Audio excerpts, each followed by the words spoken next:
Welcome to UPSC made simple by Dinesh.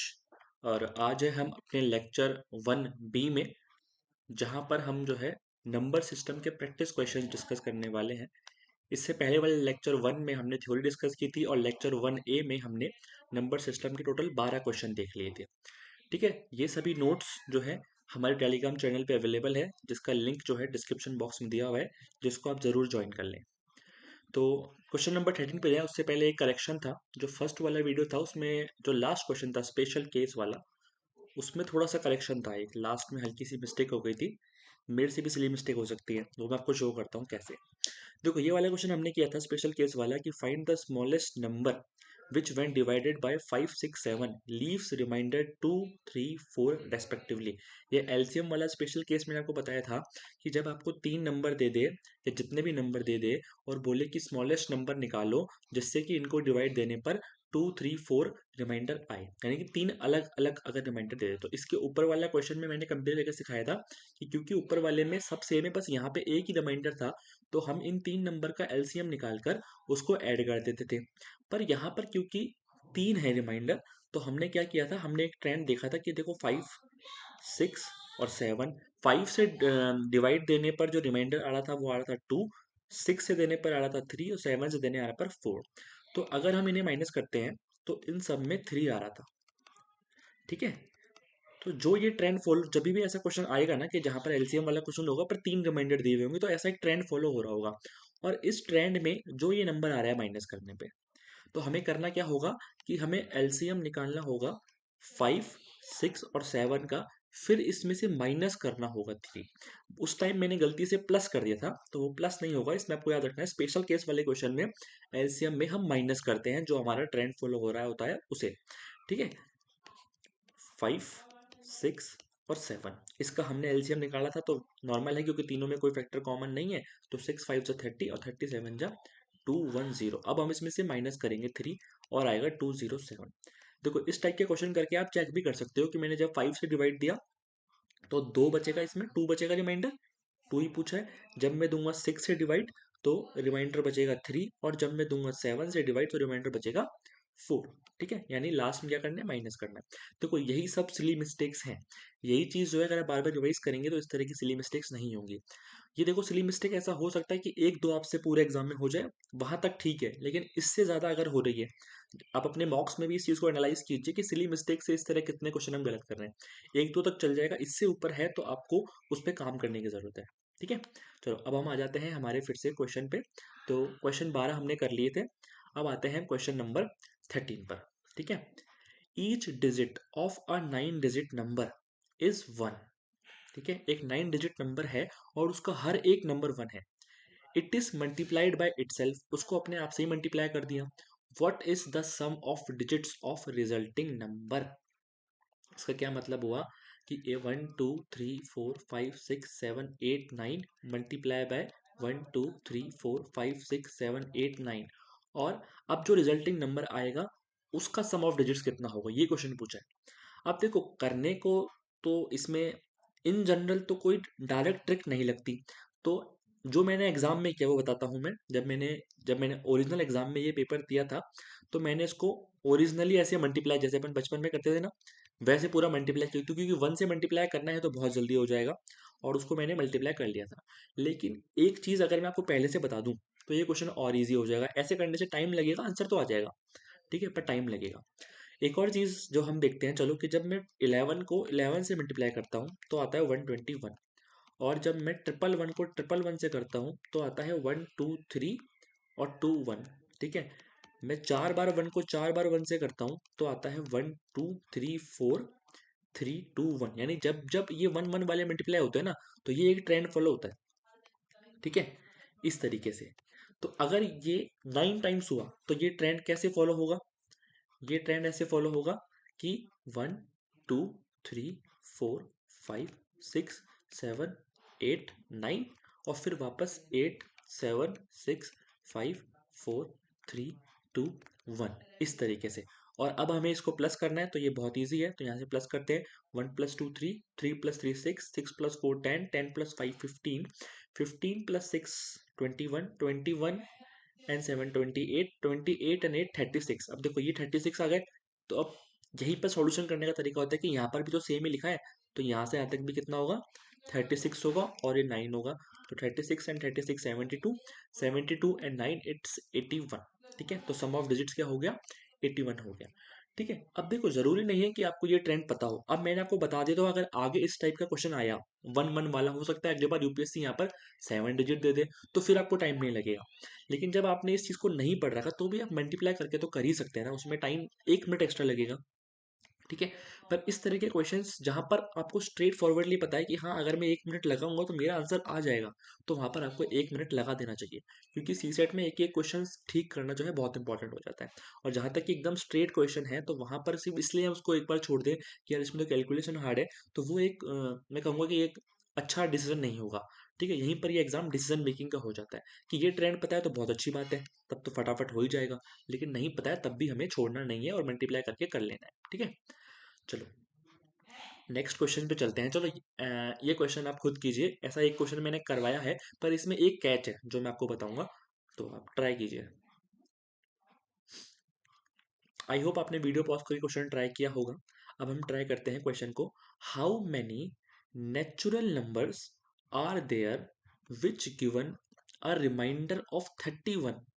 ठीक है, when 1186 is divided by these natural numbers.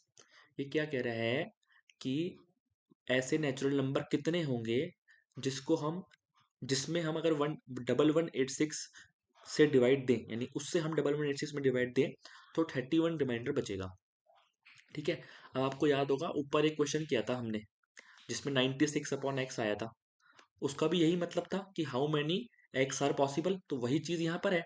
यानी कि हम क्या करेंगे, सबसे पहले तो 1186 में से जो रिमाइंडर बचा है 31, उसको माइनस कर लेते हैं, तो कितना आ जाएगा, 11,5 एंड 5। ठीक है, 11,155 आ जाएगा। अब 11,155 के कुल मिला के हमें फैक्टर करने हैं, और कुछ भी नहीं करना है इस क्वेश्चन में। 11,155 के फैक्टर करते हैं, तो सबसे पहले देखो 2 से डिवाइजेबल ये नहीं है, 3 से कैसे चेक करेंगे, 5 + 5 10, 11 और 1 12 है 3 से डिवाइजेबल। जी हाँ, 3 से डिवाइजेबल ही हो जाएगा। 3 3 9 25, 3 8 24 और 15, 3 5 15। अब 3 से डिवाइजेबल है क्या, तो 8 + 5 13 + 3 16 नहीं है, तो अब 5 से दिख रहा है, लास्ट में 5 आ रहा है। ठीक है, 5 से दे लेते हैं, 5 7 35 और 5 7 35।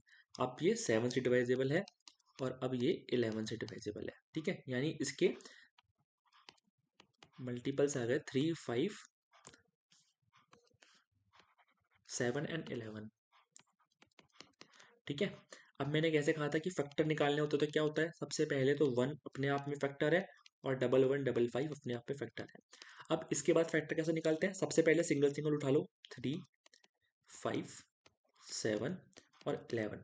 अब हम बनाएंगे दो दो के पेयर, तो सबसे पहले बनाएंगे 3 का 5 से, 3 5 15, 3 का 7 से, 3 7 21, 3 का 11 से हो जाएगा 33। ठीक है, अब 5 का 3 से बन चुका। अब बनाते हैं हम 5 का 7 से, 5 7 35, 5 का 11 से हो जाएगा 55। अब बनाते हैं 7 का, तो 7 का 5 और 3 से बन चुका। तो आप सिंपल देखिए कि हमें पीछे नहीं बढ़ना, आगे ही बढ़ना है, तो 7 का 11 से बनेगा 77, और 11 का सबसे दो दो वाला पेयर तो बन चुका। अब हम बनाएंगे 3 3 के पेयर, तो 3 5 15 और 15 7 105। ठीक है, अब हमने इन तीनों को बना लिया, 3 5 और 7 का, और 11 को छोड़ दिया। तो अब ऐसा करते हैं, 7 को छोड़ देते हैं, 3 5 और 11 का बना लेते हैं। 3 5 15 और 15 को हम 11 से मल्टीप्लाई करेंगे तो आएगा 165। ठीक है, अब इसके बाद हमने किसके को छोड़ दिया, 11 को छोड़ दिया एक बार और 7 को छोड़ दिया। अब 5 को छोड़ देते हैं, 3 7 21 और 21 को 11 से मल्टीप्लाई करेंगे तो 11 1 11, 11 22 और 123, 231। ठीक है, इसके बाद हम क्या करेंगे, इसके बाद हम 3 को छोड़ देते हैं, 7 5 35, 35 को 11 से मल्टीप्लाई कर लो, 35 को 11 से, तो कितना आ जाएगा, 11 5 55, 11 33 एंड 5 385। ठीक है, अब सब चीज़ें हो गई। ठीक है, अब इस क्वेश्चन में कैच कहाँ आता है, अगर आपने यहाँ पर इसको काउंट कर लिया कितने हो रहे हैं? 1 2 3 4 5 6 7 8 9 10 11 12 13 14 15 16, पर 16 तो ऑप्शंस में है ही नहीं। ठीक है, पर अब आप दिमाग लगाइए क्वेश्चन क्या पूछा गया था। क्वेश्चन ये पूछा गया था कि how many natural numbers are there which given are reminder 31। 1866 में डिवाइड देने पर रिमाइंडर 31 बचना चाहिए। तो मुझे एक बात बताओ कि जब मैं अगर 3 से डिवाइड दूंगा 1186 में, तो 31 रिमाइंडर कैसे बचेगा? वो तो बच ही नहीं सकता। रिमाइंडर 31 कब बचेगा? जब 31 से ऊपर वाला डिवाइजर होगा। ठीक है, तो यहीं पर इस क्वेश्चन में कैच है।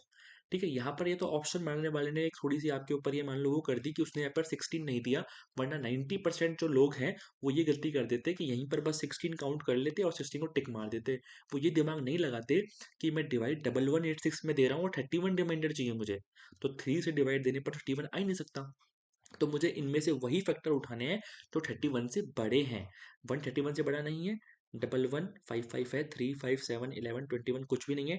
33 बड़ा है 31 से, 35 है, 55 है, 77 है, 105 है, 165 है, 231 है और 385 है। कितने हो गए? 1 1 2 3 4 5 6 7 8 एंड 9, यानी इसका आंसर क्या हो गया? डी, 9। बहुत ही इंपॉर्टेंट क्वेश्चन है। इस चीज को इस बार तो चलो यूपीएससी ने ऑप्शन नहीं दिया, अगली बार ऑप्शन दे सकता है कंफ्यूज करने के लिए। तो इस चीज को हमेशा याद रखना है, जब भी इस तरह का क्वेश्चन हम करेंगे तो हम रिमाइंडर जरूर देख लेंगे और उससे बड़े वाला फैक्टर ही लेंगे। ठीक है, फैक्टर निकालना आई होप आपको आता भी होगा, और नहीं आता होगा तो आ जाएगा। हमेशा फैक्टर निकालने में अगर आप बिल्कुल सीक्वेंस वाइज चलेंगे तो ही आप फैक्टर निकाल पाएंगे, नहीं तो कोई एक आधा आप भूल जाओगे तो वही क्वेश्चन गलत हो जाएगा। एक भी आप भूल जाओगे तो फिर आप 8 लगा दोगे आंसर और क्वेश्चन हो जाएगा गलत।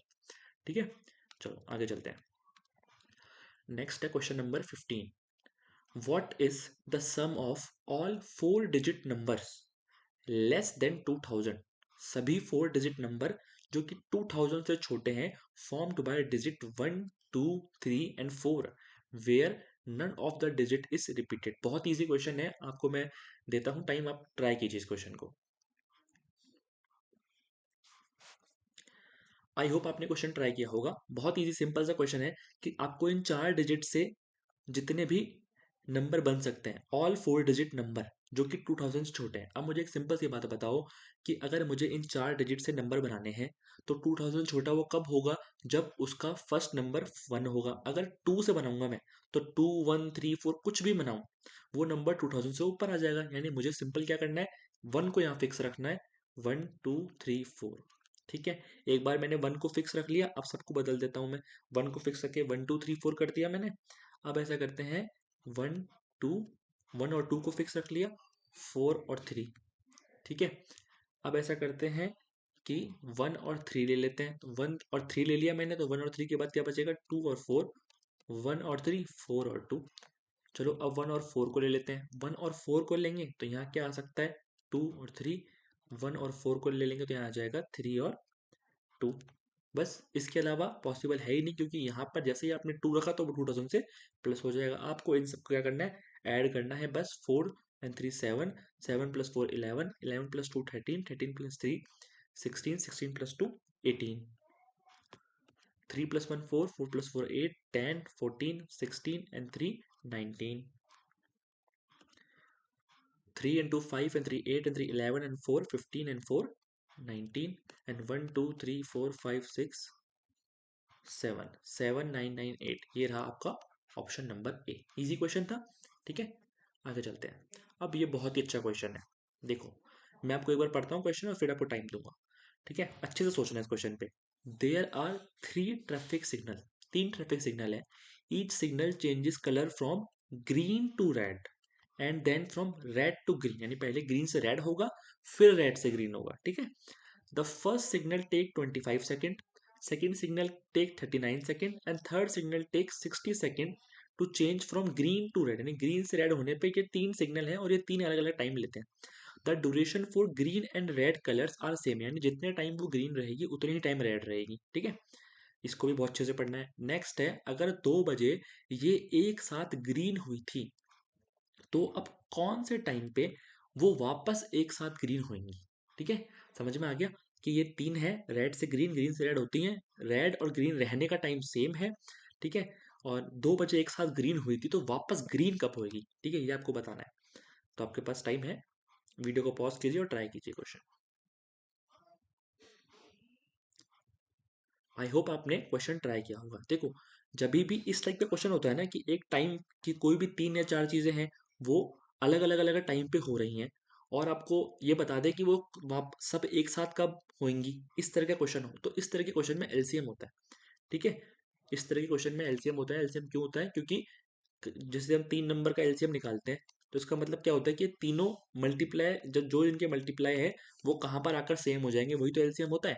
ठीक है, वैसे इतना आपको ध्यान रखने की जरूरत नहीं, बस इस तरह के क्वेश्चन में एलसीएम करना होता है, ये जनरल आपको सॉल्व करने से पता पड़ जाएगा। अब वो आपको क्या कह रहा है कि 2 PM पे एक साथ हुई थी, क्या हुई थी? ग्रीन हुई थी। अब मुझे एक बात बताओ, मेरे पास सेकंड में है। हाँ, हमेशा टाइम वाले क्वेश्चन में ये ध्यान रखना कि आप सेकंड में काम कर रहे हो, मिनट में कर रहे हो, आवर में कर रहे हो, जहां पर जो पूछा है उसमें कन्वर्ट भी कर देना है अकॉर्डिंगली। ठीक है, अब ये देखो, ग्रीन से रेड होती है, फिर रेड से ग्रीन होती है। क्वेश्चन में मेरे से क्या बोला, पहले ग्रीन थी और अब वापस कब ग्रीन होगी? तो मुझे एक बात बताओ, तो हमें 2 बार काउंट करना पड़ेगा या नहीं करना पड़ेगा? एक बार जब ये 25, 39 और 60, इनका एक बार जो एलजीएम निकलेगा, वो तो ग्रीन से रेड पे होगा, फिर उसको मैं वापस ऐड करूंगा तब जाके ग्रीन आएगा। ये क्वेश्चन में सबसे बड़ा कैच है। ठीक है, तो ऐसा करते हैं, चलो अब इनका हम एलसीएम निकालते हैं। ठीक है, आपके पास नंबर्स जो है वो है 25, 39 एंड 60। सबसे पहले 2 से डिवाइड जा रहा है, 25, 39, 30, फिर 2 से जा रहा है, 25, 39 एंड 15। अब 3 से जा रहा है क्या? जी हाँ, 3 से जा रहा है, 15 में जा रहा है और 39 में भी जा रहा है। ठीक है, अब 5 से जा रहा है, 5, 13 एंड 1, फिर से 5 से जा रहा है, 1, 13 एंड 1, और फिर 13 से जाएगा और पूरा हो जाएगा। ठीक है, 2 2 ज़ा 4, 4 3 12, 12 5 60, 60 5 300, और 300 एडिशन करेंगे तो 3900 सेकेंड आ गया।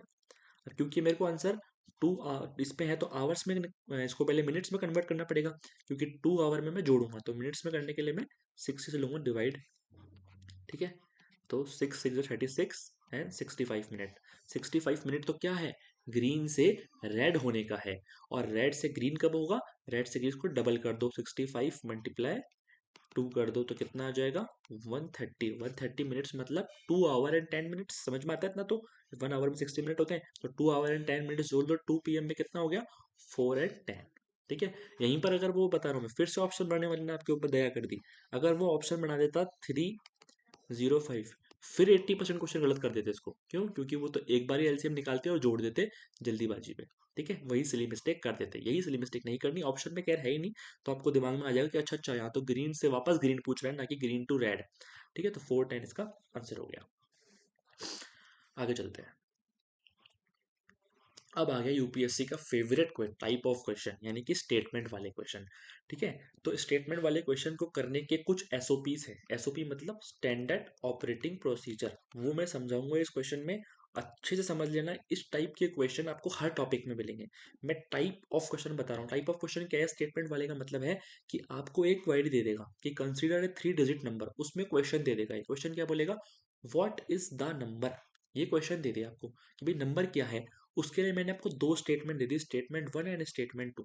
अब आपको ये बताना है कि क्या केवल स्टेटमेंट 1 से इसका आंसर पता चल जाएगा व्हाट इज द नंबर, केवल स्टेटमेंट 2 से पता पड़ जाएगा क्या, क्या दोनों को मिला के पता पड़ जाएगा, या फिर दोनों को मिला के भी पता नहीं पड़ पाएगा। ठीक है, इस तरह की 4 कंडीशन बनती हैं। तो इस तरह के क्वेश्चन को करने के क्या स्टैंडर्ड ऑपरेटिंग प्रोसीजर है, वो मैं बताता हूँ आपको क्वेश्चन के साथ साथ। ठीक है, सबसे पहले आप क्वेश्चन को पढ़िए, व्हाट इज द नंबर। हमेशा ये पूछे कि देखिए कि क्या पूछा है उसने। ठीक है, what is the number, number क्या है। आपको सिर्फ इतना ध्यान रखना है कि मुझे एक पर्टिकुलर नंबर मिलना चाहिए। वो केवल स्टेटमेंट 1 से मिल रहा है क्या?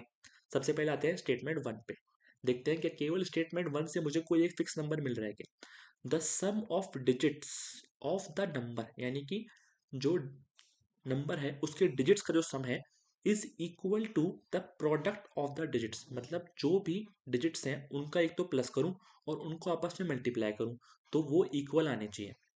देखो, ऐसा सिर्फ एक कंडीशन पे बनता है, जब वो तीनों डिजिट 1, 2 या 3 हो। क्यों? क्योंकि 3 + 2 5, 5 + 1 6, प्लस करने पे भी 6 होता है, और 3 2 जा 6 और 6 1 जा 6। यानी केवल एक ही ऐसी कंडीशन है, पर नंबर तो ज़्यादा बन जाएंगे ना। वो 1 2 3 भी हो सकता है, वो 1 3 2 भी हो सकता है, ठीक है, वो 2 1 3 भी हो सकता है, वो 2 3 1 भी हो सकता है, वो 3 1 2 भी हो सकता है, और वो 3 2 1 भी हो सकता है। यानी 1 2 3 4 5 6 कंडीशन बन गई। तो पर्टिकुलर नंबर मिला क्या आपको? पर्टिकुलर नंबर आपको स्टेटमेंट 1 से नहीं मिला, तो यहाँ पे छोटा सा क्रॉस लगा दो कि केवल स्टेटमेंट 1 से तो आंसर नहीं आता। अब हम क्या करेंगे, स्टेटमेंट 1 को एक बार के लिए भूल जाओ, अब स्टेटमेंट 2 को पढ़ो, केवल स्टेटमेंट 2 को, कि केवल स्टेटमेंट 2 से मुझे कोई पर्टिकुलर नंबर मिल रहा है क्या। The number is divisible by the sum of the digits of the number, यानी कि जो नंबर है वो अपने सम ऑफ द डिजिट्स के डिवाइजेबल है। भाई ऐसे तो बहुत सारे नंबर हो जाएंगे, जैसे मैं ले लूँ 40, तो 4 + 0 4 ही होता है, ये डिवाइड हो गया 10 आ गया, ये लो 50, ये 5 से डिवाइड हो गया। यानी तो ऐसे तो बहुत सारे नंबर है, कोई पर्टिकुलर नंबर नहीं मिला, तो अकेले इससे भी नहीं मिल जाता मुझे। अब मुझे ये देखना है कि क्या ऐसा पॉसिबल है कि इन दोनों स्टेटमेंट्स को अगर मैं एक साथ यूज करूं तो मुझे आंसर मिल जाएगा। कर ये स्टैंडर्ड ऑपरेटिंग पोजीशन है। पहले केवल स्टेटमेंट 1 पे ध्यान दो, फिर केवल स्टेटमेंट 2 पे ध्यान दो। दोनों से अगर आपको किसी एक से आंसर मिल गया तो ठीक है, फिर आप दोनों को मिला के देखते हैं।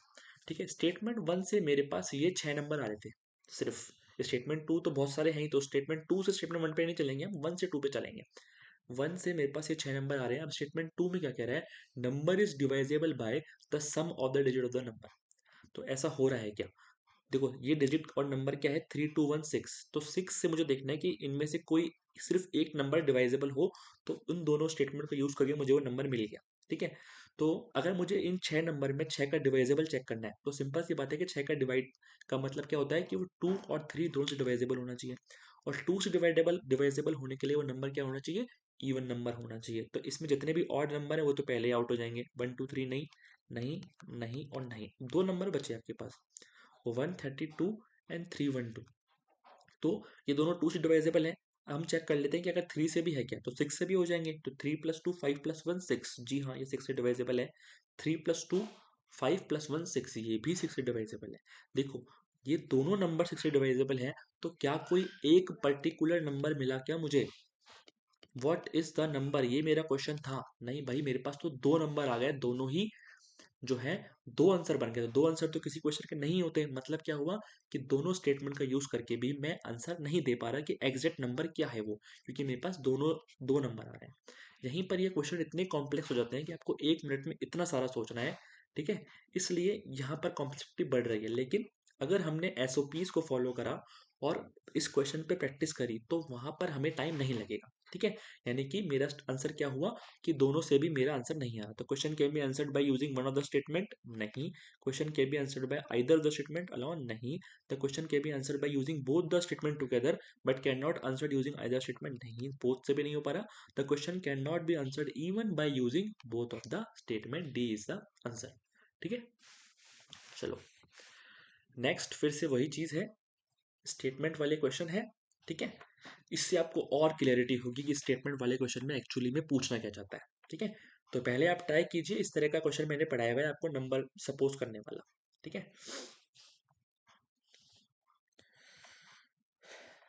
आई होप आपने वीडियो पॉज करके क्वेश्चन करने का ट्राई किया होगा। अब हम करते हैं क्वेश्चन। देखो बहुत ध्यान से सुनना है इस क्वेश्चन को, बहुत बहुत इंपॉर्टेंट है। और इस क्वेश्चन को अगर आपने अच्छे से समझ लिया तो ये स्टेटमेंट वाले क्वेश्चन पे कॉन्सेप्चुअल क्लैरिटी आपकी बहुत जबरदस्त हो जाएगी।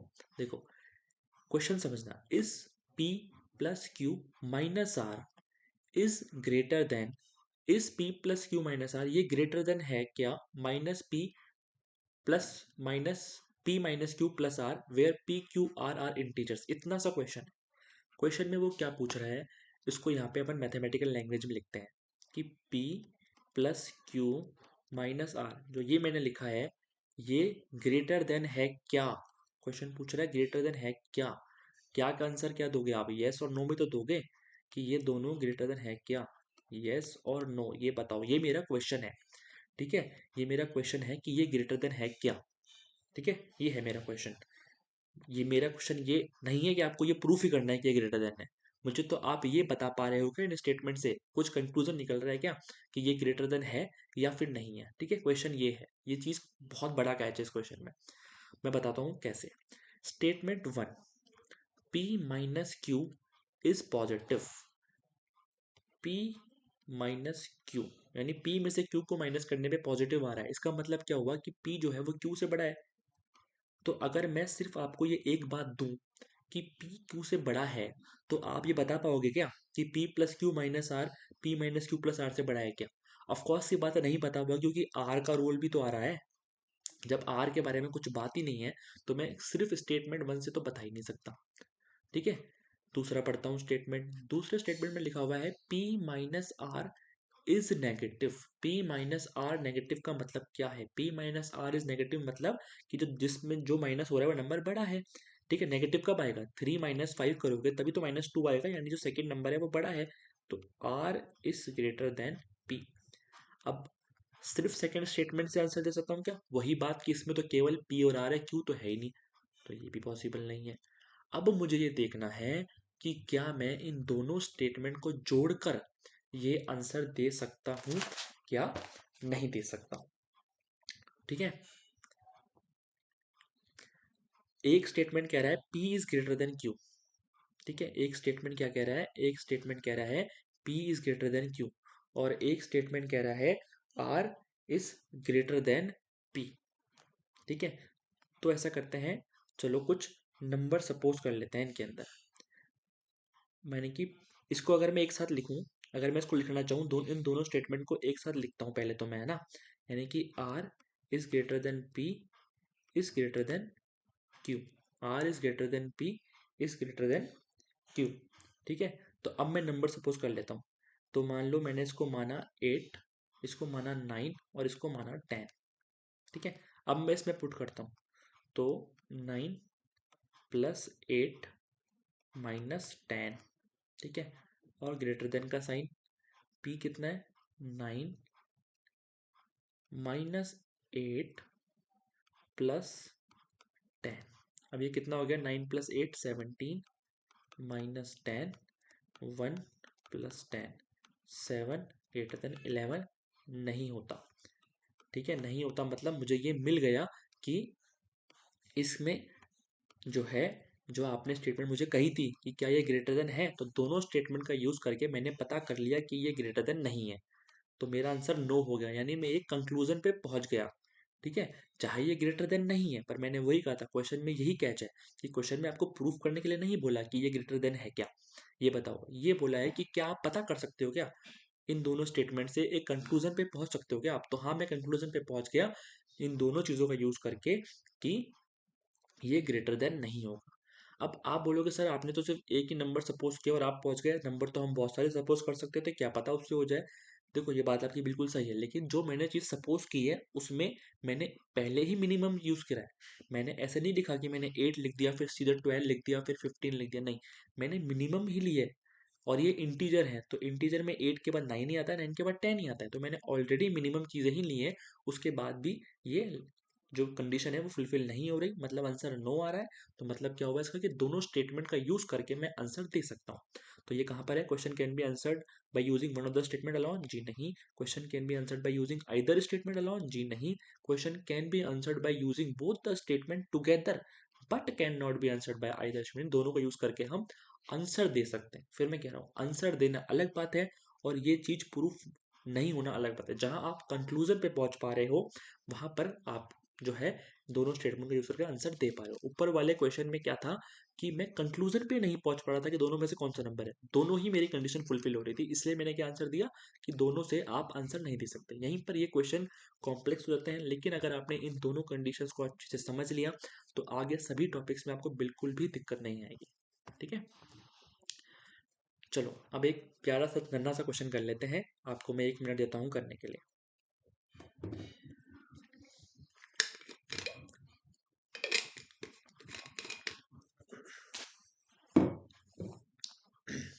चलो आई होप आपने किया होगा क्वेश्चन। अब देखते हैं क्या पूछ रहा है। विच नंबर अमॉन्ग 2 की पावर 40, 3 की पावर 21, 4 की पावर 18 एंड 8 की पावर 12 इज स्मॉलेस्ट। आपको बताना है कि इन चारों में से स्मॉलेस्ट कौन सा है। अब इन चारों नंबर को ध्यान से देखो, ये 2 की पावर में है, ये 4 की पावर 18 है तो 2 की पावर में चेंज हो जाएगा, बिल्कुल हो जाएगा। ये 8 की पावर 12 है तो ये भी 2 की पावर में चेंज हो जाएगा, तो कर लेते हैं। ये रह गया ना भाई, इसको भी देखते हैं क्या करना है। 2 की पावर 40, चलो ये होता है 2 की पावर 2 और मल्टीप्लाई 18। ये आपको आता ही होगा कि 2 की पावर 2 है तो ये मल्टीप्लाई हो जाएंगी, ठीक है। और ये हो जाएगा 2 की पावर 3 मल्टीप्लाई 12, यानी हो गया 2 की पावर 40, ये हो गया 2 की पावर 36 और ये भी हो गया 2 की पावर 36। अब एक बात बताओ, ये तो बड़ा है, चलो ठीक है ये तो हट गया, स्मॉलेस्ट देखना है कि दोनों इक्वल हैं। तो स्मॉलेस्ट, अब ये दोनों ऑप्शन में है तो ऑफकोर्स सी बात है कि जब ये दोनों इक्वल हैं, ये दोनों ऑप्शन में हैं, तो ये स्मॉलेस्ट तो हो ही नहीं सकते, दो आंसर थोड़ी हो सकते हैं इक्वेशन के। ये हट ही गया, ये दोनों क्योंकि इक्वल है इसलिए ये दोनों स्मॉलेस्ट हो नहीं सकते, तो बचा कौन? ये हमारा 3 की पावर 21। अब देखो यूपीएससी ने यहीं पर आपका एलिमिनेशन मेथड चेक कर लिया, क्योंकि आप किसी और तरीके से चेक कर ही नहीं सकते कि 3 की पावर 21 इनसे छोटी है या बड़ी है। पर इट बट ऑब्वियस सी बात है 2 की पावर 14 से बड़ी है तो ये तो कैंसल आउट हो गई। जब ये दोनों आपस में इक्वल है तो स्मॉलेस्ट तो हो ही नहीं सकती ना, दो आंसर तो हो ही नहीं सकते। तो आंसर क्या होगा? 3 की पावर 21। एक जनरल थिंकिंग का क्वेश्चन है, यहीं पर है कि बिना कोई फॉर्मूले के, बिना कोई चीज़ के, सिर्फ आपकी मैथमेटिकल एप्टीट्यूड, आपकी अवेयरनेस, ये सब टेस्ट की जा रही है सी सेट में, ठीक है। तो इसलिए डरने की बिल्कुल जरूरत नहीं है सी सेट से, बस आपको चीज़ों की प्रैक्टिस करनी है और अपने आप सब होने लगेगा, ठीक है। चलो क्वेश्चन नंबर 20 है, वीडियो को पॉज करो और ट्राई करो करने का।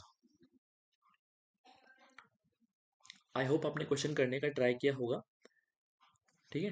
तो a person X wants to distribute some pens among 6 children A B C D E F. अब एक कोई पर्सन एक्स है, उसको 6 बच्चों में पेन बांटने हैं, ठीक है। Suppose A gets twice the number of pens, oh sorry यहाँ पर एक छोटी सी टाइपिंग मिस्टेक है, twice the number of pens received by, यहाँ पर बी आएगा, और thrice the number of C आएगा, and 4 the number of D, 5 the number of E. देखो हिंदी में समझ लेते हैं, चलो एक क्वेश्चन हिंदी मीडियम वालों के लिए भी अच्छा हो जाएगा कि हिंदी में समझ लेते हैं, ठीक है। एक व्यक्ति एक्स है, उसको बांटना है। ए को जो पेन मिले हैं वो बी से डबल है, सी से ट्रिपल है, डी से 4 टाइम्स है, ई से 5 टाइम्स है, एफ से 6 टाइम्स है।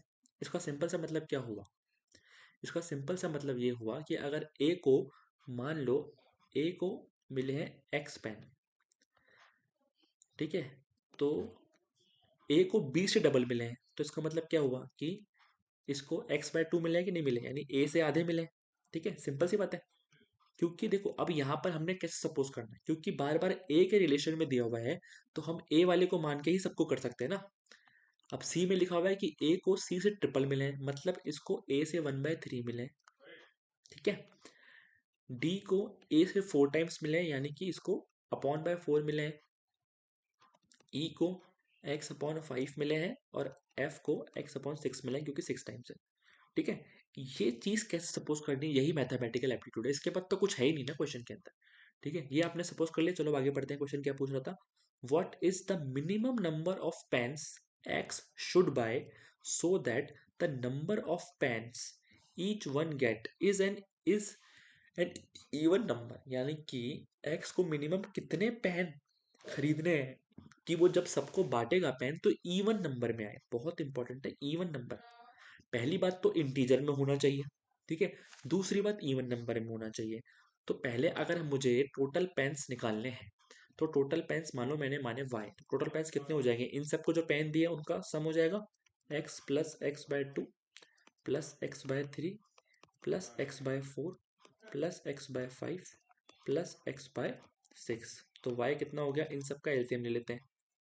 अब देखो आप एलसीएम लेने का तरीका, पहले देखो 2 और 4, 2 और 4 का एलसीएम 4, 3 और 6 का एलसीएम 6, 4 और 6 का एलसीएम 12, 12 और 5 का एलसीएम 60। इस तरीके से किया जाता है शॉर्ट ट्रिक में एलसीएम। बार बार आपको ऐसे करने की जरूरत नहीं है। पहले ये देखो 2 और 2 से 4 होता है, तो ये इसका हो गया। 3 टू 6 होता है, ठीक है। 4 और 6 आ गए। अब 4 और 6 का तो पता ही है 12 होगा, क्योंकि 4 3 जा 12 और 6 2 जा 12। अब 12 और 5 का कोई फैक्टर कॉमन नहीं है, 12 5 से 60। इस तरीके से शॉर्ट में करना है आपको।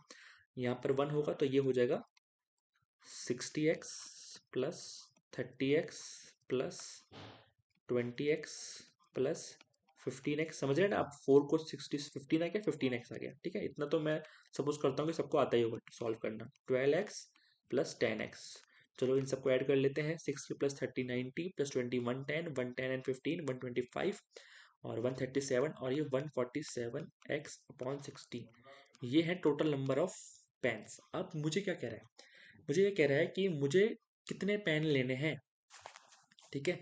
मुझे कितने पेन लेने हैं कि, चलो उसको हम एक्स के फॉर्म में ले लेते हैं।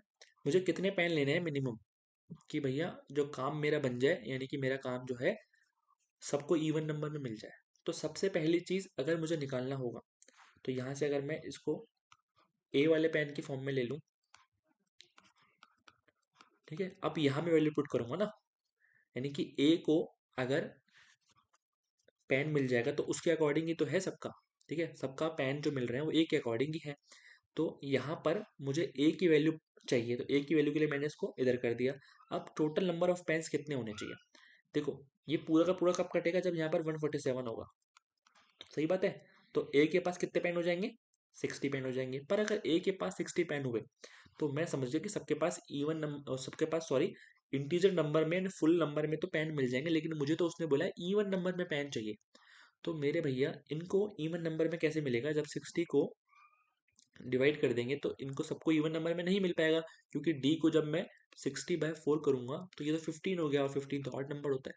तो मैं क्या करूंगा, इसको मैं कर देता हूँ डबल, मल्टीप्लाई बाय 2 कर देता हूँ, तो ये आ जाएगा 294। अब 294 में यहाँ रखता हूँ तो ए को मिल जाएंगे 120 पेन। अब ए को 120 पेन मिल गए, तो अब देखो 120 को 2 से डिवाइड दोगे तो 60 आएगा, 3 से दोगे तो 40 आएगा, 4 से दोगे 30 आएगा, 5 से दोगे तो भी इवन नंबर, 6 से दोगे तो भी इवन नंबर, यानी मेरा काम बन गया, सबको इवन नंबर पेन मिल गए।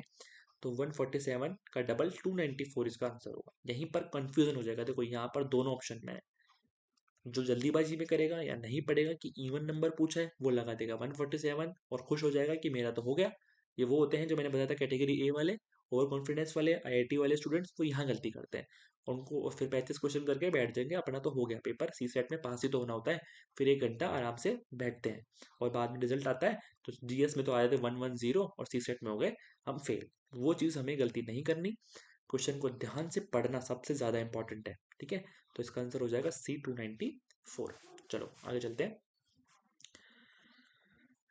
चलो भैया, अब ये क्वेश्चन तो आपको जरूर आना चाहिए, पहला सेम लगभग सिमिलर सा क्वेश्चन मैंने कराया हुआ है।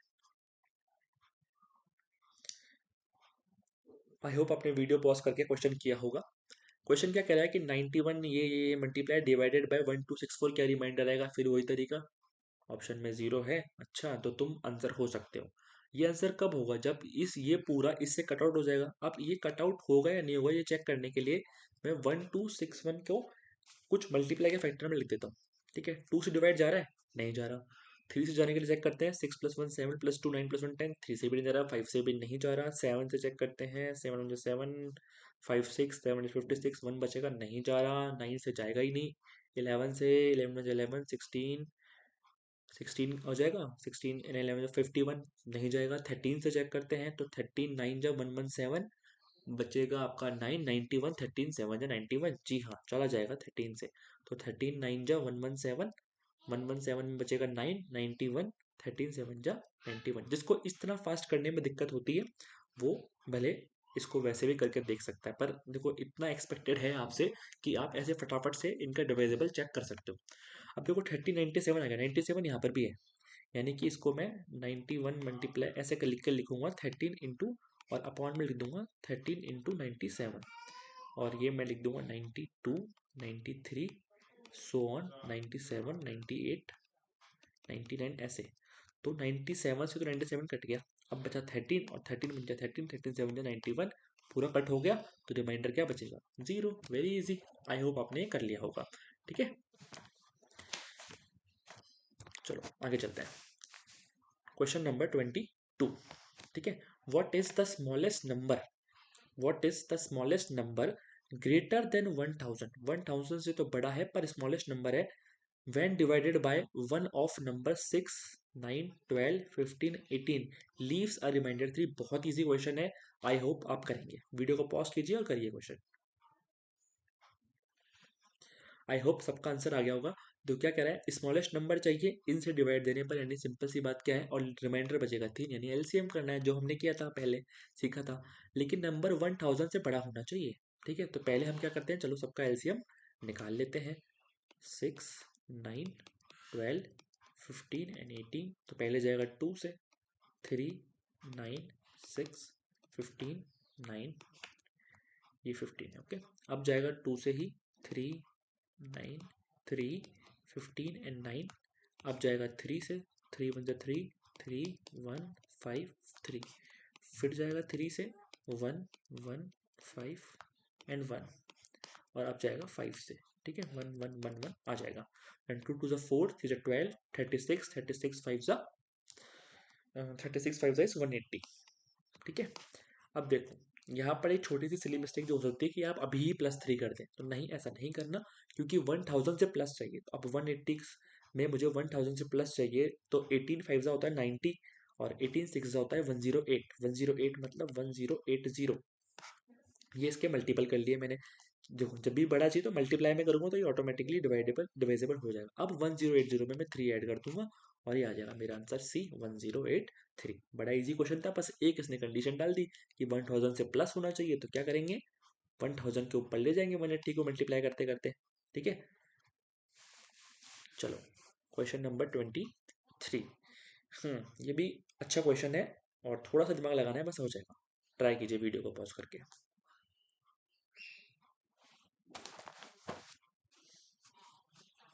आई होप आपने क्वेश्चन ट्राई किया होगा। देखो क्या कह रहा है कि 15 से लेकर 1 तक मैंने मल्टीप्लाई करा है, इसको मैंने 3 की पावर m इंटू एन की फॉर्म में लिखा है, जहां पर m और n पॉजिटिव इंटीजर है।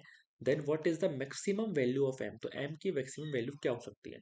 सिंपल सा क्या मतलब है कि 15 से लेकर 1 तक जो है उसमें 3 की कितनी पावर आती है, ये अगर मैंने ढूंढ लिया तो मेरा वही नंबर हो जाएगा। उस नहीं, इसको मैं उस तरीके से लिख सकता हूँ। तो 3 की पावर ढूंढते हैं। तो सबसे पहले देखो, शुरू करते हैं 1 से 15 तक में। तो 3 में एक पावर आ जाएगी, फिर 6 में एक पावर आ जाएगी, 9 में 3 की 2 पावर होती है। ठीक है, 3 × 3 9 होता है। फिर 12 में एक पावर आ जाएगी और 15 में एक पावर आ जाएगी। तो 2 × 4 5 and 6, that's it, the answer is 6। ठीक है, बिल्कुल इजी है कि 3 की जो मैक्सिमम जो पावर आ जाएगी 1 से 15 तक, मैं उनको ऐड कर दूं, और इस तरीके से उसको लिख सकते हैं, और यही इस m की मैक्सिमम वैल्यू हो जाएगी। ठीक है, यानी बस इतना से दिमाग लगाना था इसमें कि इसमें करना क्या है, तो 3 की पावर निकालनी है। ओके, तो नंबर सिस्टम का लास्ट क्वेश्चन है। ठीक है, अभी के लिए लास्ट क्वेश्चन है नंबर सिस्टम का, ये देखते हैं। A digit n greater than 3 is divisible by 3, n 3 से बड़ा है और 3 से डिवाइजेबल है, बट नॉट डिवाइजेबल बाय 6। 3 से तो डिवाइजेबल है पर 6 से डिवाइजेबल नहीं है। मतलब 3 है, 3 से तो बड़ा है नंबर, तो 3 खुद तो होगा नहीं। ठीक है, 6 नहीं होगा, 9 होगा, 15 होगा, 21 होगा, इस तरीके से। ठीक है, which one of the following is divisible by 4, यानी इनमें से कौन सा नंबर, अगर n जो है वो इनमें से कोई नंबर है, तो इनमें से कौन सा नंबर 4 से डिवाइजेबल होगा। तो क्या करेंगे हम, जो पॉसिबल वैल्यू है उसमें से सबसे छोटी है, सबसे कोई सी भी एक वैल्यू उठा सकते हो आप, सबसे छोटी उठा लो, और यहाँ पे पुट करते जाओ और चेक करो 4 से डिवाइजेबल है या नहीं। Very easy. चलो 2n में डालते हैं, 2 × 9 कितना होता है, 18। डिवाइजेबल है 4 से, जी नहीं, नहीं है। 3n यानी 3 × 9 कितना हो गया, 27। डिवाइजेबल है, जी नहीं। 2n + 4, 2 × 9 + 4 कितना हो गया, 22। डिवाइजेबल है, जी नहीं। 3n + 1, 3 × 9 + 1 कितना हो गया, 28। Divisible by 4, yes. तो आप हो answer 3n + 1। Very easy question, जैसा दिया वैसा वैसा करते गए हम। बस सपोज क्या करना है, उसको कैसे यूज करना है, इतना सा क्वेश्चन था। ठीक है, आई होप नंबर सिस्टम में आपके बहुत से डाउट्स जो हैं क्लियर हुए होंगे। खास करके आपको जो ये डेटा सफिशिएंसी वाले क्वेश्चन है वो करना आ गए होंगे। इसके जो स्टैंडर्ड ऑपरेटिंग प्रोसीजर्स है इसको आपको ज़रूर सीखना है, चाहे इसको वापस देख लेना वीडियो को पीछे करके। पर ये दो क्वेश्चन 17 और 18 बहुत इंपॉर्टेंट है, क्योंकि इस तरीके के क्वेश्चन मतलब बहुत सारे आ रहे हैं आजकल, 20 से 25 क्वेश्चन ऐसे आ रहे हैं। ठीक है, तो इन पे प्रैक्टिस करना बहुत ज़रूरी है।